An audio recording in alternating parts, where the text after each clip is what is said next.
అండి, welcome to SS collections. మన SS collections లో మగ్గం వర్క్ ఏ విధంగా నేర్చుకోవాలో ఒక 15 days లో మీకు మగ్గం వర్క్ ఎలా రావాలో కూడా చూపిద్దామనేసి డిసైడ్ అయ్యానండి. వాటికి కావాల్సిన మెటీరియల్ అండ్ డైలీ ఒక స్టిచ్ ఏ విధంగా వేయాలి క్లియర్ గా మీకు ఎక్స్ప్లెనేషన్ తో పాటు వీడియో పెట్టడం జరుగుతుంది. ముందుగా ఈరోజు మీకు ఏ మెటీరియల్ మనకు మగ్గం వర్క్ లో యూజ్ అవుతుందో వాటి గురించి తెలుసుకుందాము. మెయిన్ గా మనకు మగ్గం వర్క్ లో నీడిల్స్ అనేది ఎక్కువ ఇంపార్టెన్స్ ఇస్తాము, ఎందుకంటే వాటితోనే కదా మనం వేయాల్సింది. ఇందులో వచ్చేసి 4 రకాల సూదులను అయితే మనం యూజ్ చేయడం అనేది జరుగుతుందండి.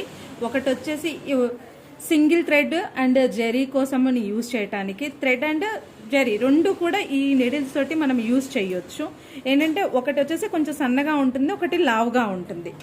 ఇందులో సన్నగా పొడవుగా ఉండే నీడిల్స్ ఉంటాయి. ఇవి వచ్చేసి మనకి పూసలు వేయటానికి, జర్దోజీ అంటే స్ప్రింగ్ వేయటానికి యూజ్ చేస్తాం ఎక్కువగా. And main threads, silk threads and zari. ఇందులో కూడా రకరకాల జరీలు ఉన్నాయి మనకి, అంటే కలర్ కాంబినేషన్ బట్టి మనం యూజ్ చేయడం అనేది జరుగుతుంది. ఇందులో కూడా లావు జరీ, సన్న జరీ రెండు ఉంటాయి.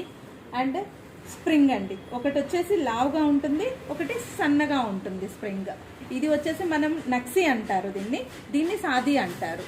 అండ్ పూసలు, కట్ బీట్స్, ఇవి మనం గొట్ట పూసలు అని కూడా అంటాము. కట్ బీట్స్ అండ్ ఇవి వచ్చేసి బీడ్స్, నార్మల్ గోల్డ్ బీడ్స్ ఉంటాయి కదా. ఇందులో కూడా కలర్స్ చాలా ఉంటాయి. మెయిన్గా యూజ్ చేసే వాటి గురించి చెప్తున్నాను. ఇవి వేయడానికి నార్మల్ మిషన్ దారం అనేది ఉంటుంది కదా, ఆ మిషన్ దారాన్ని యూజ్ చేస్తాము. ఈ కట్ బీడ్స్ అండ్ ఈ పూసలకి, స్ప్రింగ్కు మొత్తానికి కూడా మనం ఈ థ్రెడ్ అనేది యూజ్ చేయడం జరుగుతుంది. మెయిన్గా మనకి మగ్గం వర్క్లో ఈ మెటీరియల్ అనేది యూజ్ చేయడం జరుగుతుంది. మీకు ఒక్కొక్కటి కూడా యూజ్ చేయటము, వీటిని ఎలా వాడాలో అన్నీ కూడా మీకు క్లియర్ ఎక్స్ప్లెనేషన్తో మీకు వీడియో ఇస్తానండి. Thank you.